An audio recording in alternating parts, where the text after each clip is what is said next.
नमस्कार. मी Pritam Patil space UPSC MPSC मध्ये तुमचं सहर्ष स्वागत करीत आहे. आजपासून आपण एक नवीन व्हिडिओ सिरीज सुरू करतोय. ही व्हिडिओ सिरीज ही PYQ ची व्हिडिओ सिरीज असेल. त्यामध्ये आपण सर्व जे काही प्रीचे पेपर्स आहेत ते सर्वप्रथम डिस्कस करणार आहोत. त्यामध्ये पण एमपीएससी जी मुख्य परीक्षा आहे त्याची प्री चे 2023 ते 2013 पर्यंतचे सर्व आपण पहिल्यांदा डिस्कस करणार आहोत. त्यानंतर combine group B and group C चे जे काही पेपर आहेत ते 2023 ते 2016 पर्यंतचे आपण पेपर डिस्कस करणार आहोत. त्यानंतर आपण एमपीएससी मुख्य परीक्षेचे जे काही पेपर 1, 2, 3, 4 ह्या पेपर वाईज आपण one by one paper discuss करणार आहोत. ह्या पद्धतीचा एक लॉंग टर्म हा प्रोग्राम असेल. त्यामध्ये पीवायक्यूज नेमकं कसे सॉल्व्ह करायचे, पीवायक्यूजला किती महत्व असणं गरजेचं आहे, त्याच्याकडे पाहण्याचा दृष्टिकोन कसा असावा, ह्याबाबत आपण डिटेल डिस्कशन करणार आहोत. आता पीवायक्यूज जे काही आहेत ते का करायचे हा सगळ्यात महत्वाचा प्रश्न आहे. पीवायक्यूज वरून आपल्याला दोन गोष्टी लक्षात येतात. एक म्हणजे जे काही क्वेश्चन्स येत आहेत ते सिलेबसच्या रिलेव्हंट आहेत का, आणि ह्या क्वेश्चन वरून पुढे काही क्वेश्चन्स येऊ शकतात किंवा एखादा क्वेश्चन हा रिपीट होऊ शकतो की नाही, त्या गोष्टी आपल्याला तिथे समजून येऊ शकतात. त्यासाठी पीवायक्यूज आणि सिलेबस ह्या दोन गोष्टी आपल्याला खूप इम्पॉर्टंट राहतील. आता मग पीवायक्यूज कसे करायचे हा महत्वाचा प्रश्न आहे. बरेच वेळेस मुलं काय करतात की जे बाहेर कोणतं पण एक अनालिसिसचं बुक असतं ते घेऊन येतात आणि त्यातील सब्जेक्ट वाईज क्वेश्चन्स करतात, जी की मेथड चुकीची आहे. सपोज मी जर फंडामेंटल राईट हा चॅप्टर करत असेल तर त्यामध्ये ऑब्विस आहे की सर्व क्वेश्चन्स हे फंडामेंटल राईट्सवर असतील. ओके, आणि मग त्यातली उत्तरं पण त्याच्याच रिलेटेड असतील. त्यामुळं आपल्याला क्वेश्चन बघण्याचा अँगल डेव्हलप होत नाही. त्यासाठी काय करणं गरजेचं आहे, तर डायरेक्ट एखाद्या वर्षाचा पेपर घेणं गरजेचं आहे आणि त्या पेपरमध्ये एक सब्जेक्ट घ्यायचा. सपोज आता आपण प्रीचं बोलतोय सुरुवातीला, तर एक सब्जेक्ट राहील. सपोज आपण आता सुरुवात करतोय पॉलिटी, तर त्यातील क्वेश्चन्स करणं गरजेचं आहे. मग त्यातील एखादा क्वेश्चन असेल, अगेन आपण एक्झाम्पल म्हणून फंडामेंटल राईट्स वरच घेत असेल, तर मग तो क्वेश्चन कुठून आलेला आहे, त्यामध्ये काय विचारलेलं आहे, हे पहिल्यांदा आपण सॉल्व्ह करणं गरजेचं आहे. त्यानंतर तो जर चॅप्टर आपला जर वीक असेल तर तो चॅप्टर कम्प्लीट करणं गरजेचं आहे. तो चॅप्टर डिटेल वाचल्यानंतर त्यावर आलेले क्वेश्चन्स आपण एखाद्या गाईड मधून वगैरे पाहू शकतो. परंतु आपण ज्यावेळेस करतो क्वेश्चन पेपर सोडवतो किंवा क्वेश्चन्स आपण पाहतो, तर दरवेळेस आपण पहिल्यांदा गाईड घेतो, जे की म्हणजे उलटी मेथड झाली. ओके, त्यामुळं पहिल्यांदा सर्व क्वेश्चन पेपर तुमच्याकडे असणं गरजेचं आहे. त्यातील क्वेश्चन सॉल्व्ह करून मग बॅक सर्च करणं, तो पर्टिक्युलर चॅप्टर पाहणं, त्या चॅप्टरवर आलेले क्वेश्चन डिटेलमध्ये करणं आणि मग पुढे जाणं, हे इम्पॉर्टंट आहे. ओके, मग आता बघा की त्यामध्ये क्वेश्चनचं अनालिसिस किती डेप्थ मध्ये असणं गरजेचं. आता बरेच जण काय करतात की एक क्वेश्चन घेतात, अगेन मी एक्झाम्पल म्हणून फंडामेंटल राईटच सांगेल. एक क्वेश्चन घेतात, त्यातले पाहतात क्वेश्चन सपोज की आर्टिकल 14 वर आलेला आहे, आर्टिकल 14 वर आलेला आहे, तर मग सगळे आर्टिकल करत बसतात. बरोबर. जर चॅप्टरच आपला वीक असेल, आपण पहिल्यांदा सुरुवात करत असेल, तर पूर्ण चॅप्टर करणं हे संयुक्तिक आहे. परंतु ज्यांनी एखादी प्री दिलेली आहे, एक 5-6 महिन्यापासून अभ्यास करतायत, त्यांना माहित आहे की ह्या चॅप्टर मध्ये किती आर्टिकल आहेत, कुठे कुठे काय काय दिलेलं आहे, तर पूर्ण वाचण्याची तिथे गरज पडत नाही. ज्या ठिकाणी तुम्ही अडकणार आहात तेवढाच क्वेश्चन तुम्ही तिथे बॅक सर्च करून लिहिणं गरजेचं आहे. म्हणून ज्यावेळेस पण आपण प्रिव्हियस इयर क्वेश्चन पाहत असतो, तर ते एक रिव्हिजन म्हणून पाहणं गरजेचं आहे. त्यामध्ये आपण क्वेश्चन घेतोय, एखादं स्टेटमेंट येतंय आपल्याला बरोबर, तर ओके, मग त्याच्यावर विश्वास आपण स्वतःवरच ठेवायचं की हा मला हा येतंय स्टेटमेंट, ह्याच्या बॅकग्राऊंड पण मला माहित आहे. लगेच पुढचं स्टेटमेंट घेणं गरजेचं आहे. एखादी गोष्ट आपल्याला माहित असताना सुद्धा परत बुकमध्ये पाहण्याची गरज भासत नाही. ओके, हे लक्षात ठेवूनच वन बाय वन आपण क्वेश्चन करणं गरजेचं आहे. त्यानंतर कोणत्या पेपरला कोणते क्वेश्चन्स करावेत हा प्रश्न आहे. सपोज की आता येणारी प्रीचा आपण अभ्यास करतो, तर सर्वप्रथम प्रीचे सर्व क्वेश्चन्स पाहणं गरजेचं आहे. ओके, प्रीच्या क्वेश्चन्स वरून आपल्याला हे लक्षात येईल की एखाद्या विषयामध्ये कोणते कोणते चॅप्टर्स इम्पॉर्टंट आहेत. सपोज मी एमपीएससी मुख्य परीक्षा जी आहे आपली 2024ची त्याची तयारी करत असेल तर आतापर्यंतच्या आलेले प्रीचे क्वेश्चन्स मी बाजूला काढेल. त्यामध्ये एक विषय घेईन पॉलिटी समजा, जे की आजपासून आपण सुरू करतोय म्हणून मी पॉलिटीचं एक्झाम्पल घेईन. मी पॉलिटी मधले सगळे क्वेश्चन्स बघेन. त्याचबरोबर सायमेंटेनियसली मी बाजूला लिहित राहील की कुठल्या म्हणजे चॅप्टरवर क्वेश्चन्स विचारलेले आहेत. ओके, त्याची एक लिस्ट बनवेल पूर्ण 2023 ते 2013 पर्यंतचे पेपर बघून, आणि त्या लिस्ट वाईजच मी अभ्यास करेन. ओके, तेवढेच चॅप्टर मी करेन, त्यापेक्षा जास्त नाही करणार. ऑब्विस आहे की एवढेच लिस्ट केल्यानंतर 15 क्वेश्चन पैकी एखादे 2 क्वेश्चन बाहेरचे येऊ शकतात, दुसऱ्या चॅप्टर मधून येऊ शकतात, परंतु ते आपण हँडल करू शकेल किंवा ते चुकले तरी चालू शकते. आपला पहिला तर मोठो ज्यावेळेस आपण लिस्ट बनवतोय त्यावेळेस लक्ष्मीकांत मधले बरेचसे चॅप्टर आपण कमी करतो. त्यामुळं आपली करेक्ट रिव्हिजन होती, करेक्ट नोट्स होतात आणि आपण प्रीला चांगल्या पद्धतीने सामोरे जाऊ शकतो.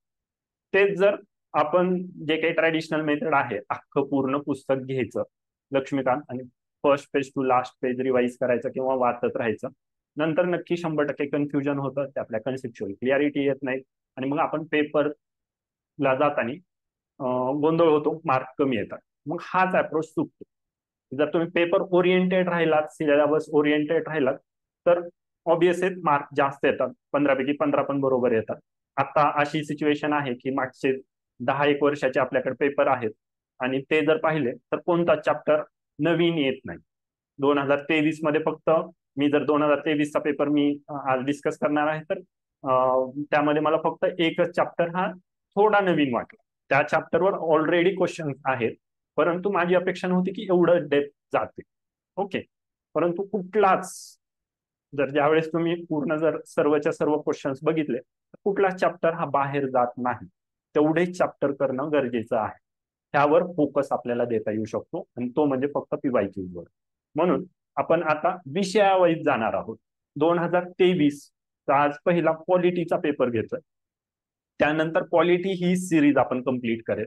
2023, 22, 21, 19 असं प्रत्येक दिवशी एक व्हिडिओ टाकण्याचा मी प्रयत्न करेन.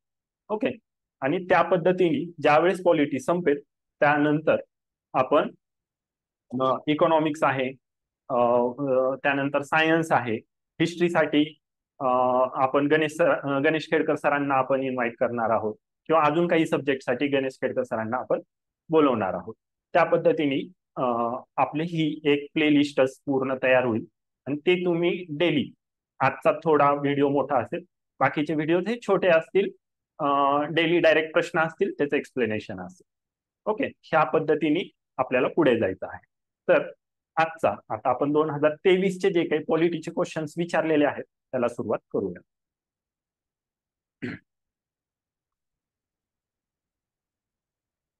बघा, एमपीएससी प्रिलिम जे काही पीवायक्यूज आहेत पॉलिटीचे 2023चे, त्यातील ए सिरीज नुसार पहिला क्वेश्चन आपण पाहूया.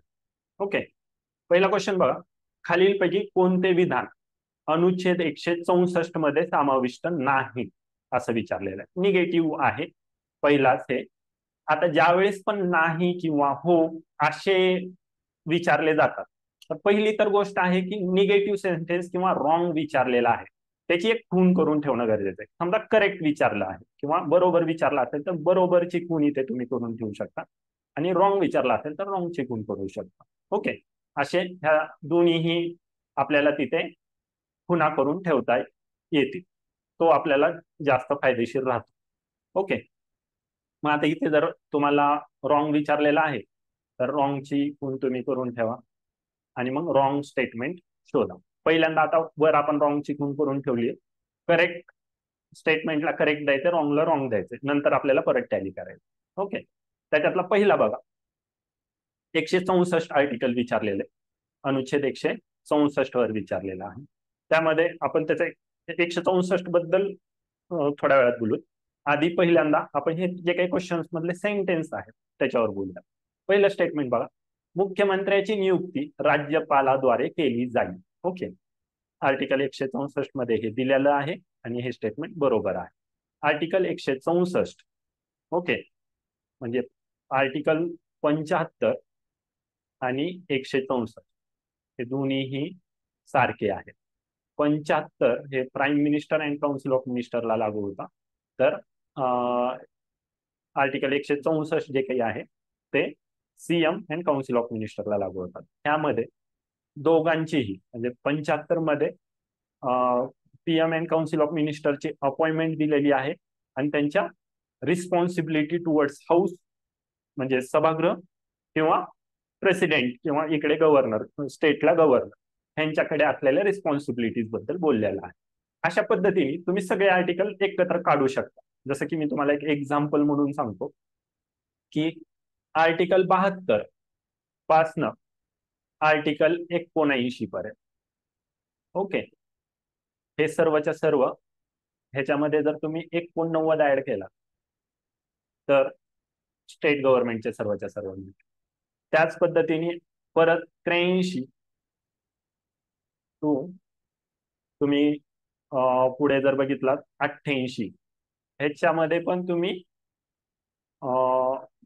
83 ते 88 मध्ये पण 89च ऍड करायचं. तसंच 97 पासनं ते 107 पर्यंत. ओके, त्या 3 सिरीज तुम्हाला लक्षात ठेवता येईल. 72 ते 79, 89 ते 83, सॉरी 83 ते 88 आणि 97 ते 107. त्याच्यामध्ये 89 हा नंबर तुम्हाला ऍड करायचा, हे लक्षात घ्या. तेवढे ऍड केला तर पुढचे सगळे आर्टिकल मिळून जातील. तेवढं तुम्हाला पाठ करायला सोपं जाईल. तसंच अजून काही सिरीज आहे, जसं की 109 ते 111 मध्ये जर 90 ऍड केला तर स्टेट गव्हर्नमेंट, स्टेट लेजिस्लेचरच्या गोष्टी लक्षात येतील तुम्हाला. ओके, तसंच 112 ते 123 मध्ये 90 ऍड करायचे. त्यामध्ये पण तुम्हाला हे लक्षात येईल की स्टेट गव्हर्नमेंटचे जे काही फायनान्शियल गोष्टी आहेत स्टेट लेजिस्लेचरच्या त्या तुम्हाला लक्षात येईल. ओके, अशा पद्धतीने ह्या सर्व गोष्टी एकत्रच लक्षात ठेवता येतील. दोन्हीकडचं पण कंपॅरिझन केल्यावर सेम कन्सेप्ट एकत्र लक्षात ठेवता येते. जसं की आता मुख्यमंत्र्याची नियुक्ती राज्यपालाद्वारे केली जाईल. इथं जर समजा प्राईम मिनिस्टर 75 बद्दल विचारलं असतं तर काय असतं, पंतप्रधानांची नियुक्ती प्रेसिडेंट कडून केली जाईल. स्टेटमेंट बरोबर आहे. दुसरं बघा, मंत्रिमंडळ राज्यांच्या विधानसभेला एकत्रितपणे जबाबदार असणार नाही विचारलेलं आहे. तर हे स्टेटमेंट रॉंग आहे. त्या स्टेटमेंटमध्ये काय चुकवलंय तर जबाबदारी विचारली आहे. 2 जबाबदाऱ्या असतात कुठल्या पण काउन्सिल ऑफ मिनिस्टर म्हणजे सीएम आणि काउन्सिल ऑफ मिनिस्टरकडे. एक असते कलेक्टिव्ह रिस्पॉन्सिबिलिटी आणि दुसरी असते इंडिव्हिज्युअल रिस्पॉन्सिबिलिटी. ज्यावेळेस आपण कलेक्टिव्ह रिस्पॉन्सिबिलिटी म्हणतो तर कलेक्टिव्ह रिस्पॉन्सिबिलिटी म्हणजे काय, तर सीएम आणि काउन्सिल ऑफ मिनिस्टर हे सर्वच्या सर्व विधानसभेला एकत्रितरित्या जबाबदार आहेत. म्हणजेच फक्त काउन्सिल ऑफ मिनिस्टर मधले सीएमने रेजिग्नेशन दिलं म्हणजे राजीनामा दिला तर पूर्ण काउन्सिल ऑफ मिनिस्टरचाच राजीनामा समजला जाणार आहे. त्याचबरोबर त्यांनी जे कोणते ऍक्ट केलेले आहेत सीएम आणि काउन्सिल ऑफ मिनिस्टर, ओके, मुख्यमंत्री आणि त्यांच्या मंत्रिमंडळाने कोणतंही काम केलेलं असेल तर ते पूर्ण मंत्रिमंडळाने एकत्रितरित्या केलंय असं समजलं. ओके, सगळ्यांना एकत्रितरित्या रिस्पॉन्सिबल धरलं जाईल. म्हणून हे सेकंड हे स्टेटमेंट चुकीचं आहे. पुढचं बघा, इतर मंत्र्यांची नियुक्ती राज्यपाल मुख्यमंत्र्याच्या सल्ल्यानुसारच करतील. बरोबर स्टेटमेंट आहे. मुख्यमंत्र्याची नियुक्ती राज्यपाल करतील आणि मंत्र्यांची नियुक्ती करताना राज्यपालांना मुख्यमंत्र्यांचा सल्ला घेणं बंधनकारक. ओके, हे आर्टिकल 100 इथे लिहितो, आर्टिकल 164 1 मध्ये सांगितलेलं आहे. ओके, त्याच्यानंतरचा पुढचा भाग, जो मंत्री कोणत्याही सलग 6 महिने कालावधीसाठी राज्याच्या विधिमंडळाचा सदस्य नसेल तो त्या कालावधीच्या समाप्तीनंतर मंत्री राहणार नाही. हे सुद्धा स्टेटमेंट बरोबर आहे. बघा, आपल्या कॉन्स्टिट्यूशन मध्ये संविधानामध्येच अशी प्रोव्हिजन करून दिलेली आहे की कुणीही व्यक्ती तो सीएम होऊ शकतो किंवा काउन्सिल ऑफ मिनिस्टर्स होऊ शकतो. फक्त त्याला कंडिशन काय सांगितली तर पुढील 6 महिन्यामध्ये तुम्ही विधानसभा किंवा विधान परिषदेचा मेंबर होणं कंपल्सरी आहे. समजा त्या 6 महिन्यामध्ये जर एखादा मंत्री किंवा मुख्यमंत्री हे सभासद होत नसतील विधानसभा किंवा विधान परिषदेचे, तर त्यांचं जे काही मंत्रीपद असेल किंवा मुख्यमंत्री पद असेल तर ते निघून जाईल. अशा पद्धतीचा हा पहिला क्वेश्चन आहे. पहिल्यांदा तुम्ही करेक्ट हे करून घ्या. त्याच्यामधले रॉंग विचारलेला आहे, 2 रॉंग आहे. ओके, लिहिताना 2 रॉंग लिहायचं आहे. ओके, पुढचा घेऊयात आपण क्वेश्चन नंबर 72. ओके, ह्याच्यामध्ये बघा, व्यक्तीचे भारतीय नागरिकत्व संपुष्टात येते जर, नागरिकत्वावर क्वेश्चन आहे. तर पहिला बघा, व्यक्तीने स्वइच्छेने अन्य देशाचे नागरिकत्व स्वीकारले तर हे स्टेटमेंट बरोबर आहे. एखादा व्यक्ती आहे जो की स्वतःहूनच दुसऱ्या देशाचं नागरिकत्व स्वीकारत असेल तर भारतीय संविधानानुसार एकाकडे एकच नागरिकत्व असावं हे ठरवलं गेलेलं आहे. म्हणून एखाद्याने दुसऱ्या देशाचं नागरिकत्व स्वीकारलं तर भारतातलं नागरिकत्व निघून जाणार आहे. दुसरं बघा, व्यक्तीस नोंदणीद्वारे ओके नागरिकत्व मिळाल्यावर 5 वर्षाच्या कालावधीत त्यास 18 महिने, आता ही एक फॅक्ट आहे. ओके, महिन्याचा कारावास झाला असेल तर. आता आपल्याला पेपरमध्ये आठवेल किंवा नाही आठवणार हा प्रश्न राहतो, कारण फॅक्ट्स किती लक्षात ठेवायच्या. परंतु जर तुम्ही इन जनरल जर बघितलात, जनरली सांगतोय मी, शिक्षा देण्याच्या पद्धती जर बघितलात किंवा तुम्हाला माहित नसेल तर हे लक्षात पण ठेवते, शिक्षा ह्या काही पटीत ठरलेल्या आहेत भारतामध्ये. म्हणजे मिनिमम 1 महिना ही शिक्षा राहते, त्यानंतर 3 महिने असते, मग 6 महिने आहे, मग 1 वर्ष आहे, मग 2 वर्ष, मग पुढे 5 वर्ष, 3 वर्ष पण काही ठिकाणी आहे, 5 वर्ष, 7 वर्ष अशा आहेत. ओके, 1.5 वर्ष किंवा 18 महिन्याची अशी शिक्षा कुठे दिसत असली तरी खूप रेअर ठिकाणी, आपल्या कॉन्स्टिट्यूशन मध्ये तर असं 18 महिन्याची शिक्षा कुठेच दिसणार. ओके, ही खूप रेअर अशी आहे, हे आपल्याला पेपरमध्ये लक्षात येणं गरजेचं आहे. आता मग सगळ्यात शिक्षा पाठ करणं थोडं कठीण गोष्ट असते.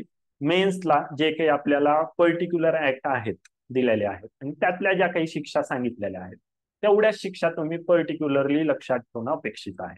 बाकीच्या ठिकाणी कुठेही क्वेश्चन आला, कुठलाही क्वेश्चन आपण बघितला तर त्यामध्ये तुम्हाला लक्षात येईल की हे जे काही नंबर आहेत ते इतके वेग असतात, किंवा जर करेक्ट टाकला तर एकदम करेक्ट असतो, तो तेवढा तुम्हाला आयडेंटिफाय करता येणं गरजेचं आहे. आता हे आपल्याला आपल्या अभ्यासाचा पण पार्ट आहे, ते लक्षात ठेवा की 5 वर्षाचं एखाद्या व्यक्तीला नवीन नागरिकत्व मिळालेलं आहे, त्याला 5 वर्षाच्या आत जर 2 वर्षाचा कारावास होत असेल, इथे 2 वर्ष पाहिजे होतं, 2 वर्षाचा जर कारावास होत असेल तर त्याचं नागरिकत्व जाऊ शकतं. ओके, म्हणून हे स्टेटमेंट चूक आहे. हे फक्त 18 महिन्याच्या जागी काय पाहिजे होतं, 2 वर्ष पाहिजे होतं. पुढचं बघ, फसवणूक गैरप्रकार करून नागरिकत्व मिळालेले आहे असे भारत सरकारचे समाधान झाले असेल तर. कुठलं हे नॉर्मल आहे, हे काय पाठ करण्याची पण गरज नाहीये. एखादा व्यक्ती आहे चुकीचे डॉक्युमेंट देऊन किंवा फसवून जर भारतीय नागरिकत्व घेत असतील आणि ते नंतर उघडकीस येत असेल तर ऑब्वियस आहे त्यांचं नागरिकत्व जाणार आहे.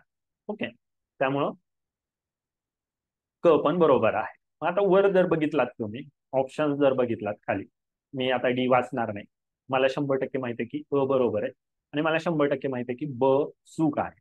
ओके, तेवढ्यावरून सुद्धा तुम्हाला उत्तर मिळून जाणार आहे. ओके, ब ब ब 3 पर्यायामध्ये ब ब ब दिसते, तुम्ही डायरेक्ट लिहू शकता अकडं उत्तर.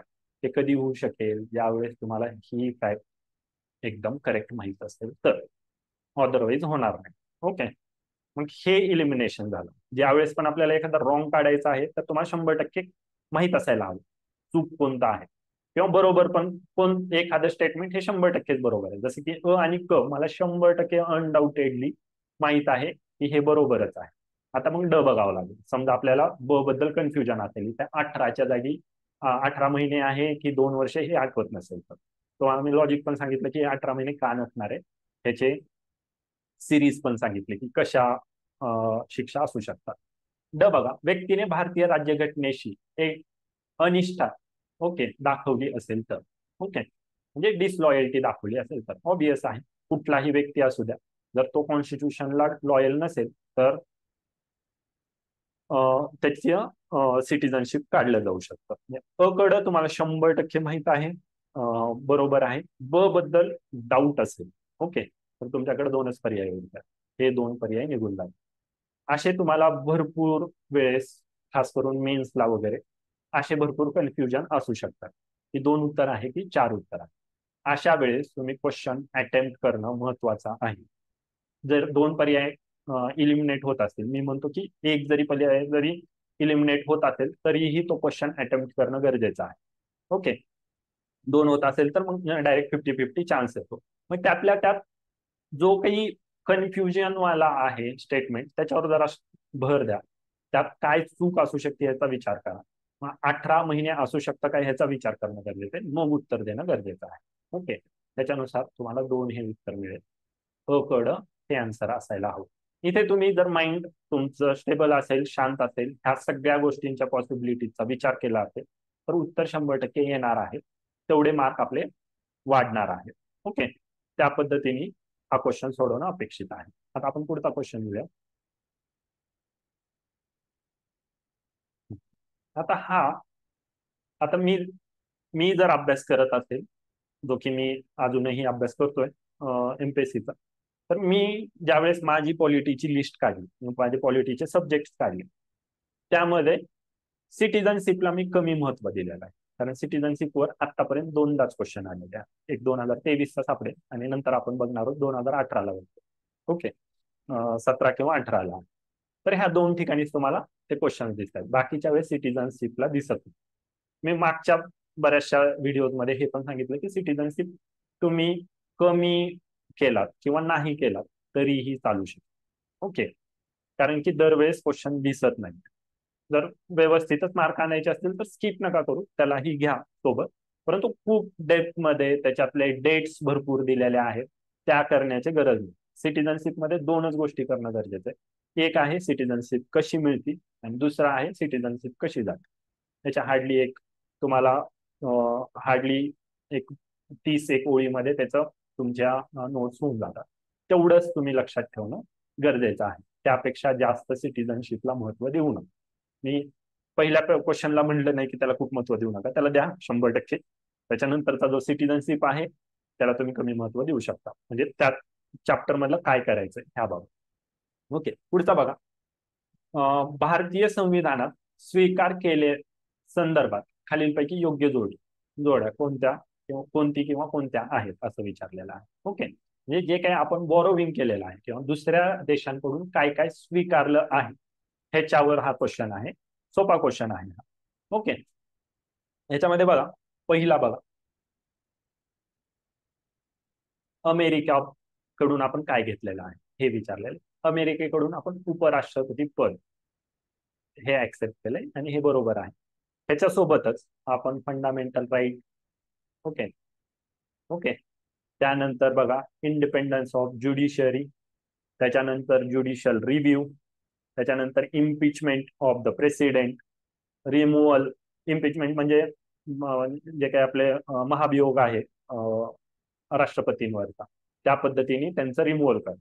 ओके, त्याचबरोबर रिमूव्हल ऑफ जज of Supreme Court and High Court. Okay, post of vice president. Okay, ह्या गोष्टी आपण त्यांच्याकडून घेतलेल्या आहेत. त्यातलं आपल्याला इथं उपराष्ट्रपती पद हे मिळालं. आता एवढ्या सगळ्या गोष्टी आहेत, लक्षात कसं ठेवायचं. ओके, तर सगळ्यात महत्वाचं, अमेरिकेकडून ज्या काही गोष्टी घेतल्यात ह्या सर्वच्या सर्व प्रेसिडेंट, व्हाईस प्रेसिडेंट आणि मग बाकीच्या ज्या फेडरल गोष्टी आहेत, ओके, म्हणजे त्याला संघराज्यासाठी लागणाऱ्या ज्या काही गोष्टी आहेत त्या आपण तिकडून ऍक्सेप्ट केलेल्या आहेत. जसं की ज्युडिशियल रिव्ह्यू संघराज्यासाठी महत्वाचं आहे. इंडिपेंडंट ज्युडिशरी हे संघराज्यासाठी महत्वाचं आहे. फंडामेंटल राईट हे तिथंच ओरिजिन झाल्यामुळे, जगातच जर पहिल्यांदा कुठे फंडामेंटल राईट्स आले कुठल्या कॉन्स्टिट्यूशन मध्ये तर ते युएस चे कॉन्स्टिट्यूशन आहे, तर तिथून घेणं संयुक्तिक होतं आणि तिथून घेतलेलंच आहे. त्याचबरोबर जे रिमूव्हल प्रोसेस आहे, प्रेसिडेंटची इम्पिचमेंट प्रोसेस असू द्या किंवा सुप्रीम कोर्ट आणि हायकोर्टच्या जजेसची रिमूव्हल प्रोसेस असते. ओके, हे सर्वच्या सर्व आपण अमेरिकेकडून घेतलेलं आहे. पहिली गोष्ट, मी जर अमेरिका मला दिसत असेल आपल्या कॉन्स्टिट्यूशन मध्ये तर मी दोन गोष्टींवर विचार करेन. एक फेडरल गोष्ट आहे का, आणि दुसरं हे जी काही रिमूव्हल साठीच्या प्रोसेस आहेत का, त्या दोन गोष्टी लक्षात ठेवेल. त्यानंतर त्यांचं सगळ्यात महत्वाचं फंडामेंटल राईट एक घेतलेलं आहे. असं 3 कॅटेगरीमध्ये मी USA लक्षात ठेवा. त्यानंतर कॅनडा बघा. तर ज्यावेळेस पण मला कॅनडा दिसतो कॉन्स्टिट्यूशन मध्ये, तर मला सेंटर स्ट्रॉंग करायचंय ह्या दृष्टीने दिसतो. ओके, मी इथं विचारलेलं आहे कॅनडाकडून केंद्र सरकारसाठी युनियन ही संज्ञा. ओके, जर तुम्ही आता लक्ष्मीकांत सरांचं जर बुक वापरत असाल तर हे स्टेटमेंट तिथं दिसत नाही. ओके, पेपरमध्ये आपल्याला वाटतं की मग हे आहे की नाही, आपण वाचलं नाही. ओके, अशा वेळेस ह्या पर्टिक्युलर क्वेश्चन मध्ये जे काही बॉरोविंग केले किंवा आपण ऍक्सेप्ट केले बाहेर, त्या एन नंबर ऑफ गोष्टी आहेत, खूप साऱ्या गोष्टी आहेत की आपल्याला त्या बाहेरून घेतलेल्या आहेत पण दिसत नाहीये, म्हणजे तिथे लिहिलेल्या नाहीयेत. त्याच्या मागचा जर तुम्ही विचार केला की कॅनडाकडून कोणती गोष्ट घेतली तर युनियन स्ट्रॉंग करण्याची, म्हणजे सेंटर स्ट्रॉंग करण्याची, तर ऑब्विस आहे युनियन ही संज्ञा तिथून घेतलेली असू शकते. ओके, त्याला तुम्ही डॉट करून ठेवू शकता. आपण हा बरोबर आहे की नाही हा नंतर, कारण ह्याच्यावर आपल्याला पूर्णतः माहिती नाही. हा गेस एखाद्या वेळेस बरोबर असू शकतो. त्याच्यानंतर बघा दक्षिण आफ्रिका. दक्षिण आफ्रिकेकडून राज्य निवडणूक पद्धती, यस हे घेतलेलं आहे. तर बघा आता साऊथ आफ्रिकेकडून काय काय घेतलंय आपण, procedure of amendment of the constitution. Okay, जे आर्टिकल 368 मध्ये सांगितलंय तीच विचारलेलं आहे इथे. आणि दुसरी एक घेतलेलं आहे election of member of Rajya Sabha. राज्यसभेच्या मेंबरचं इलेक्शन कसं असावं ह्याची मेथड जी काही आहे ती सुद्धा आपण दक्षिण आफ्रिकेकडून, अशा दोन गोष्टी आपण दक्षिण आफ्रिकेकडून घेतल्या. त्या दोन्हीही लक्षात ठेवणं अपेक्षित आहे. त्यानंतर आयर्लंड बघा. राष्ट्रपतींकडून राज्यसभेत विशिष्ट क्षेत्रातील विशेष कामगिरी केलेल्या सदस्यांचे नामनिर्देश, नॉमिनेशन, जे काही 12 मेंबर्स राज्यसभेत नॉमिनेट होतात त्या 12 मेंबर्स नॉमिनेशनची पद्धत आपण हे आयर्लंड कडून घेतले, जे राष्ट्रपती करतात. ओके, त्याचबरोबर बघा त्यांच्याकडून डीपीएसपी घेतलंय, directive principle of state policy, आणि प्रेसिडेंटच्या इलेक्शनची मेथड. ओके, ही आपण आयर्लंड कडून घेतलेली. हे लक्षात घ्या, दक्षिण आफ्रिकेकडून राज्यसभेच्या मेंबर्सच्या निवडणुकीची पद्धत घेतली, तर प्रेसिडेंटच्या निवडणुकीची पद्धत हे आयर्लंड कडून घेतलेली आहे. म्हणून हे पण स्टेटमेंट बरोबर आहे. आता जर तुम्ही बघितलात क क आणि ड हे 100% बरोबर आहेत, हे तुम्हाला माहिती आपल्या अभ्यासानुसार. ओके, तर बाकीचे जर पर्याय बघितलात, असा पर्याय असलेला तुम्हाला एकच पर्याय मिळेल, क क ड. ब बद्दल खूप इथं विचार करण्याची गरज नाही पडणार. समजा जर तसा पर्याय असतात तर आपल्याला हा विचार करणं गरजेचं आहे की युनियन सेंटर स्ट्रॉंग करण्यासाठी आपण कुठली पद्धत अवलंबलेली आहे त्याच्यावर विचार करणं गरजेचं आहे. मग आपण हे उत्तर बरोबर देऊ शकतो. ओके, एमपीएससीनीच आपल्याला सोपं करून दिलेलं आहे, म्हणून 4 उत्तर. पुढचा घेऊया. संसदीय राजभाषा. जरा थोडं झूम करतो. ठीक आहे, संसदीय राजभाषा समितीचा किंवा चे मुख्य उद्देश खालीलपैकी कोणता किंवा कोणते आहेत ह्याच्याबद्दल क्वेश्चन आहे. बघा, ही संसदीय जी काही राजभाषा कमिटी आहे, committee of parliament on official language, त्याच्याबद्दल पहिल्यांदा थोडी इन्फॉर्मेशन सांगतो. 1963 ला ऑफिशियल लँग्वेज ऍक्ट झाला.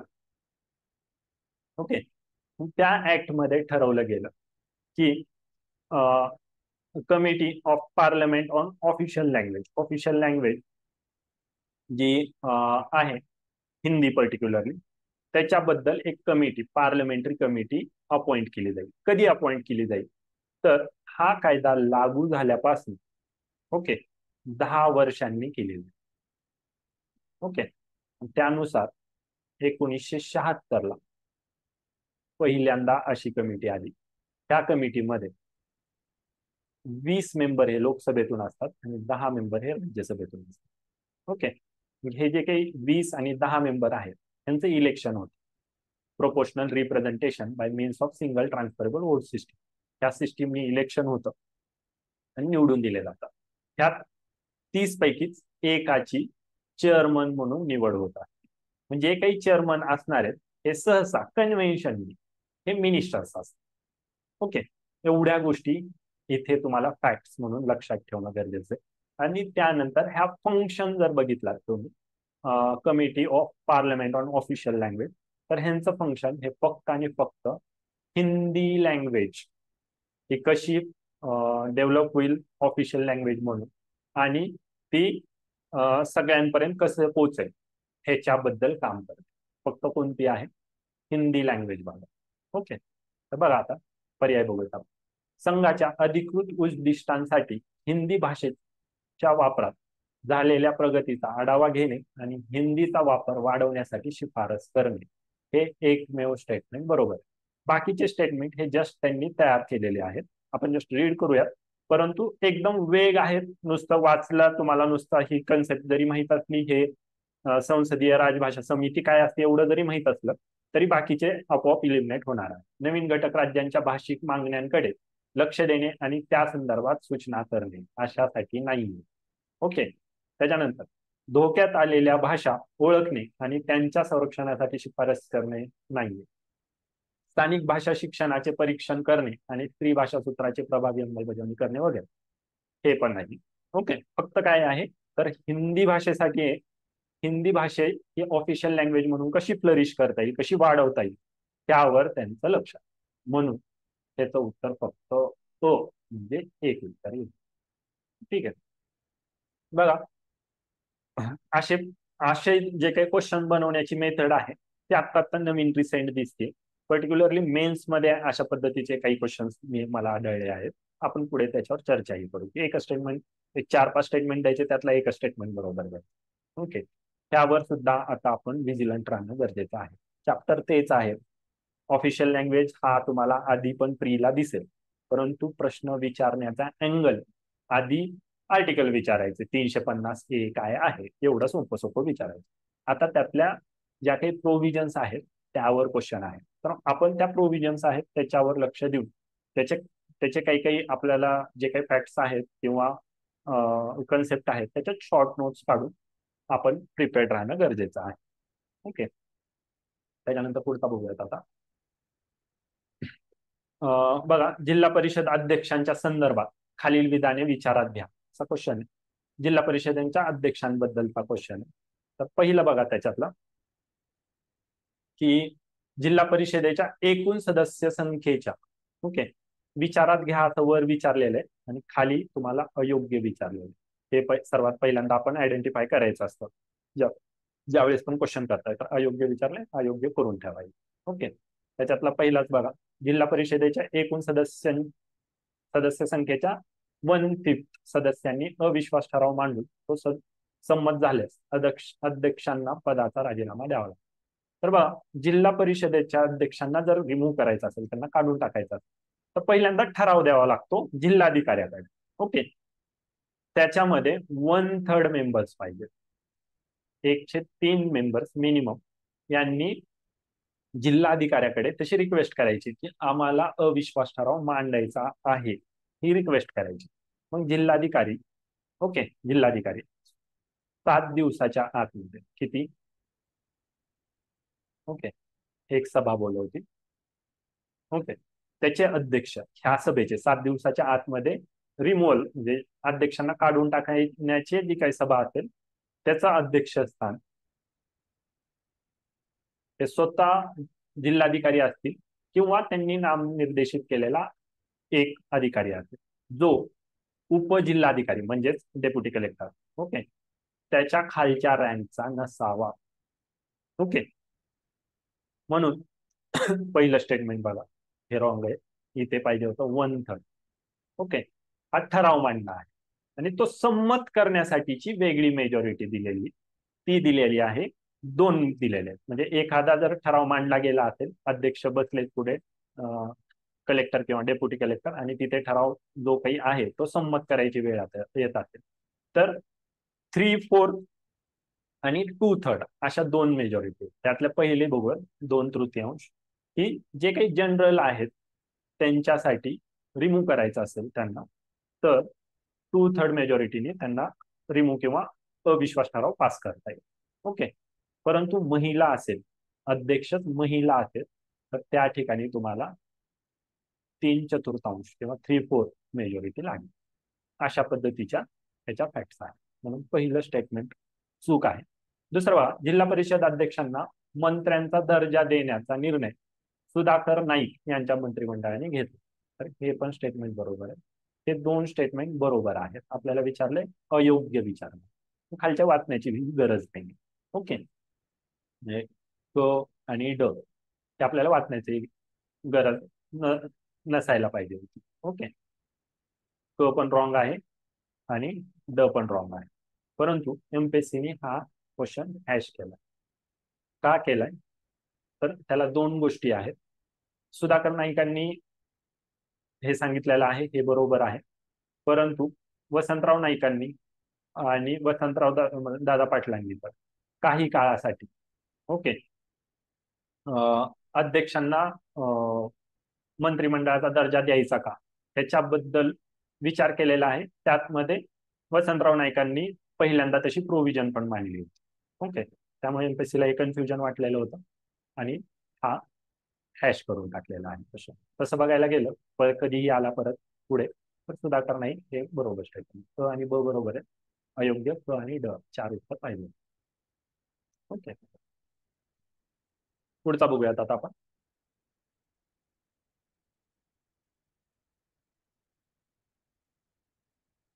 सोपा क्वेश्चन आहे बघा. पुढील पैकी बिगर घटनात्मक संस्था कोणत्या आहेत?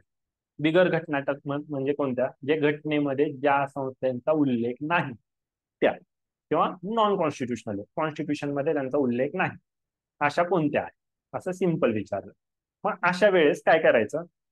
त्या पर्टिक्युलर जी काही संस्था विचारली आहे त्याचा आर्टिकल आठवण्याचा प्रयत्न करायचा. आर्टिकल असेल तर कॉन्स्टिट्यूशन आहे, कॉन्स्टिट्युशनल आहे, कारण पूर्ण कॉन्स्टिट्यूशन हे आपल्या आर्टिकल मध्ये डिवाइड आहे, तिथे नाव असणार आहे म्हणजे ते कॉन्स्टिट्यूशनचा पार्ट आहे. बरोबर, एवढं सिंपल तुम्हाला लॉजिक लावता येऊ शकतं. त्याच्यामध्ये पहिलं बघा नीती आयोग. नीती आयोग ही घटनात्मक नाहीये, हे पहिलं लक्षात ठेवा. म्हणजे घटनेमध्ये ह्याला कुठलंही म्हणजे स्थान दिलेलं नाही. म्हणजेच काय, नीती आयोग ही नॉन कॉन्स्टिट्युशनल आहे, त्याचबरोबर नॉन स्टॅट्युटरी सुद्धा आहे. आता मग स्टॅट्युटरी म्हणजे काय? तर एखादा संस्था उभा करण्यासाठी किंवा स्थापन करण्यासाठी कायद्यातच तरतूद असेल तर त्या संस्थेला स्टॅट्युटरी दर्जा मिळतो किंवा स्टॅट्युटरी बॉडी आहे असं म्हणता येईल. नीती आयोग हे जस्ट प्राईम मिनिस्टर आणि इट्स काउन्सिल ऑफ मिनिस्टरने ठरवलेली एक बॉडी आहे. त्यांना कुठलाही कायद्याचा आधार नाहीये किंवा घटनेचाही आधार नाही, म्हणून नीती आयोग ही नॉन कॉन्स्टिट्युशनल आणि नॉन स्टॅट्युटरी आहे. ओके, म्हणून तुम्हाला बिगर घटनात्मक विचारलेला आहे, हे बरोबर. ओके, पुढचा बघा राज्य वित्त आयोग.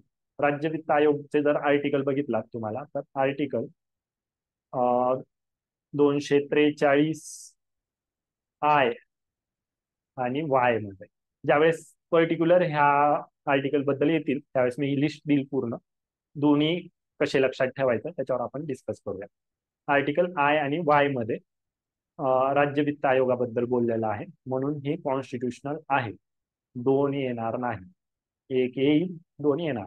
पर्याय बघा, एक बरोबर आहे दोन नाही, असे की सगळेच्या सगळेच पर्याय दिसत आहेत तुम्हाला. ओके, पुढचा बघा राष्ट्रीय मागासवर्ग आयोग.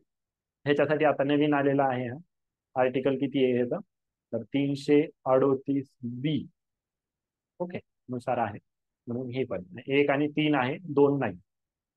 अशा पद्धतीने चार बघा केंद्रीय माहिती आयोग. आता केंद्रीय माहिती आयोग जर तुम्ही बघितला तर हा नॉन कॉन्स्टिट्युशनल आहे.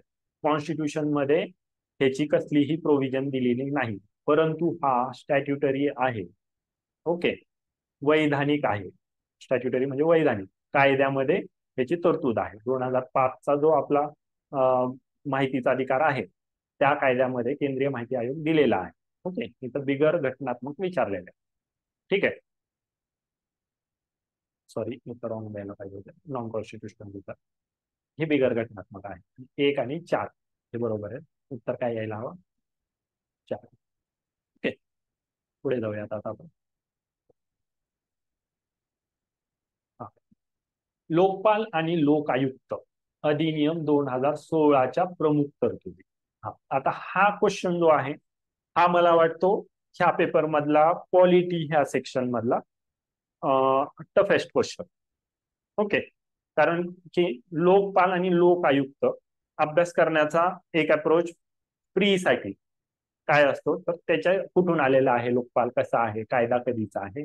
ओके, इथं पर्यंत परंतु त्या कायद्याच्या ज्या काही पर्टिक्युलर प्रोव्हिजन्स आहेत त्या आपण मेन्सला करतो. प्रीला करणं थोडं अपेक्षित कमी आहे, परंतु हा एकदाच विचारलेला आहे. त्यामध्ये पण 2016च्या ज्या काही अमेंडमेंट आहेत त्या विचारलेल्या आहेत. 2016च्या ज्या अमेंडमेंट आहेत त्या बघा, ह्या सगळ्या जे काही दायित्व आहे ऑफिसर्सचं, म्हणजे जे पब्लिक सर्वंट आहेत त्यांनी त्यांच्याकडे असलेली जी काही मालमत्ता वगैरे आहे ती घोषित करण्याचं जे दायित्व आहे त्याच्याबद्दलची ही 2016ची अमेंडमेंट होती पर्टिक्युलरली, आणि त्यासाठी हा बदल दिसतो. हे मी तुम्हाला नक्की सांगतो की हा तुमचा अभ्यासाचा पार्ट नसावा प्रीच्या अभ्यासासाठी. ओके, मेन्सला 100% तुम्हाला जरी पेपरमध्ये नसेल आपल्या म्हणजे सिलेबसमध्ये जरी लोकपाल आणि लोकायुक्त कायदा जरी दिलेला नसला 2013चा, असं पर्टिक्युलरली दिलेला नाहीये पेपर 2, तरीही पेपर 2 ला दरवर्षी 2013च्या सेक्शन वाईज क्वेश्चन आहे. म्हणून हे लक्षात ठेवणं तुम्हाला गरजेचं राहील मेन्ससाठी. प्रीला मी म्हणतो की थोडं इग्नोर केला तरी चालेल, एखादा क्वेश्चन आपल्याला राहू शकतो जो की आपण जे काही अभ्यास केलाय त्याच्या बाहेरचा जाणारा, त्यातला हा आहे. ओके, त्यामुळं नवीन आपल्याला वाढवायचं नाहीये बर्डन. पहिलं बघा, त्याने लोकपाल आणि लोकायुक्त अधिनियम 2013 जो 16 जानेवारी 2014 ला लागू झाला यात सुधारणा केल्या तर बरोबर आहे, पहिला स्टेटमेंट. दुसरं बघा, सार्वजनिक सेवकांनी मालमत्तेचे आणि दायित्वाचे तपशील तयार करण्याच्या तरतुदीशी संबंधित असलेला 2013च्या कायद्यातील कलम 44 मध्ये दुरुस्ती करण्यात आली. हे पण स्टेटमेंट बरोबर आहे, दायित्वाबद्दल होता. ओके, फक्त दायित्वाबद्दलच 2016ची अमेंडमेंट आहे, दुसऱ्या कोणत्याही गोष्टी याच्यामध्ये केलेल्या नाही. पुढचा बघा, सर्व घटक राज्यांनी लोकायुक्त पदाची स्थापना 1 वर्षाच्या आत करावी असे बंधनकारक आहे. आता हे कायद्यामध्ये आहे, 2013च्या कायद्यामध्ये हे स्टेटमेंट आहे, परंतु म्हणजे सेक्शन 63 मध्ये ही प्रोव्हिजन दिलेली नाही. लोकायुक्त जे काही स्थापन करायचे प्रत्येक राज्यामध्ये ते 1 वर्षाच्या आत करायचं असं सांगितलं, परंतु हा 2013च्या कायद्यात आहे. आपल्याला विचारली इथं सुधारणा 2016ची. ओके, त्यामुळं हे स्टेटमेंट चुकी. तसं जर इंडिव्हिज्युअल स्टेटमेंट म्हणून बघितलात तर बरोबर आहे, परंतु प्रश्न काय विचारलाय आपल्याला, 2016च्या सुधारणा विचारल्या, बरोबर. त्यामुळं क हे रॉंग येणार आहे. त्याच्यानंतरचं बघा, दुरुस्तीद्वारे सार्वजनिक सेवकांनी मालमत्तेचे आणि दायित्वाचे तपशील 30 दिवसात सादर करण्याच्या कालावधीची तरतूद हटवण्यात. बाकीचे सर्व बरोबर आहे. दायित्वाबद्दल आहे, इन जनरल जरी माहित असतं की 2016ची जी काही अमेंडमेंट झालेली ती फक्त दायित्वाबद्दलची आहे, तरी आपल्याला उत्तर आलं असतं. ते पर्टिक्युलर आहे. हे सेक्शन 63 मध्ये मेन्सचे ज्यावेळेस आपण क्वेश्चन बघू त्यामध्ये ह्याच्यावर अजून जास्त प्रकाश टाकण्यात येईल. ओके, ह्याचं उत्तर असायला हवं, म्हणजे क काढून जर टाकला तर 2 उत्तर असायला. पुढचा क्वेश्चन घेऊया. हा क्वेश्चन 1-2 वर्षापासून ट्रेंडिंग आहे, सारखा क्वेश्चन विचारला जातोय याबाबत. राष्ट्रीय मागासवर्ग आयोगाचे कर्तव्य खालीलपैकी कोणते आहे? कधी पण कुठल्या पण आयोगाचे कर्तव्य किंवा फंक्शन्स विचारले असतील, ओके, त्यांची जबाबदारी किंवा त्यांचे जे काही काम आहे ते विचारले असतील, तर त्यावेळेस इन जनरल अप्रोच पाहिजे तुमचा. ओके, हेच असेल किंवा एवढंच लिहिलंय तर एवढंच असणार आहे, म्हणजे एका लक्ष्मीकांतचं बुक वाचतोय आपण, त्यांनी जेवढं दिलंय म्हणजे तेवढंच असणार आहे त्यांचं काम असं नाही, डायव्हर्सिफाईड काम असू शकतं. आता जर ओबीसी साठी म्हणजे बॅकवर्ड क्लासेस साठी जर आयोग नेमला गेला असेल तर बॅकवर्ड क्लासेस बद्दलचे जे काही प्रॉब्लेम्स येऊ शकतात ह्या सगळ्यांवर ते किमान ह्यांना रिपोर्ट द्यायचा आहे. ते फक्त विचार करणार आहेत कसं त्यांचा प्रॉब्लेम सॉल्व्ह होऊ शकतो ह्याच्याबद्दल रिपोर्ट देणार आहेत. ते त्यांच्याकडे काम असू शकणार आहे का? तर 100% असणार आहे. ओके, ह्याचा विचार इन जनरल करणं, कुठल्या पण आयोगाचं कार्य विचारलेलं असेल किंवा कर्तव्य विचारले असतील त्यावेळेस हा सगळ्यात महत्वाचा क्लू असतो की हे इन जनरल पकडायचं आहे. त्यामध्ये खूपच चुकीचं एखादं स्टेटमेंट असेल तर चुकीचं द्यायचं, बाकीचं बरोबर द्यायचं. जसं की पहिलं स्टेटमेंट, सामाजिक आणि शैक्षणिक दृष्ट्या मागासलेल्या वर्गाच्या हक्क आणि संरक्षणापासून वंचित राहण्याच्या संदर्भात विशिष्ट तक्रारीची चौकशी करणे. असणार आहे काही तर असणार आहे, काही प्रॉब्लेम नाही. ओके, ओबीसी बद्दल म्हणजे बॅकवर्ड क्लासेस बद्दल विचारले, त्यांची सामाजिक आणि शैक्षणिक दृष्ट्या काय काय माग राहिलेले आहेत ते बघणं आहे. ओके. दुसरं बघा, सामाजिक आणि शैक्षणिक दृष्ट्या मागासलेल्या वर्गाच्या सामाजिक आर्थिक ओके विकासामध्ये सहभागी होणे आणि सल्ला देणे, हे पण असू शकतो. विकास, त्यांचा जो काही सामाजिक आणि आर्थिक विकास करायचा आहे त्याच्याबद्दल सल्ला देतील, त्याच्यामध्ये सहभाग दाखवतील, असणार आहे. पुढे बघा, सामाजिक आणि शैक्षणिक दृष्ट्या मागासलेल्या वर्गाचे संरक्षण, कल्याण, विकास आणि प्रगती यासंबंधी कार्य पार पडणे. सिंपल सिंपल आहे, डेरोगेटरी असं काही नाहीये, खूप काहीतरी चुकीचं दिलंय असं काही नाहीये. ओके.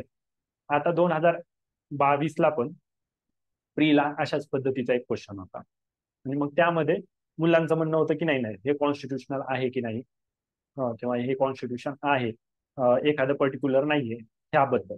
कॉन्स्टिट्यूशन मध्ये तर अशा काही प्रोव्हिजन्स लिहून दिलेल्या नाही, त्यानंतर रूल्सनी आलेल्या आहेत. ओके. त्यामुळं खूप जनरलाइज तुम्ही तिथं विचार करणं गरजेचं आहे आणि त्यानुसार उत्तर देणं.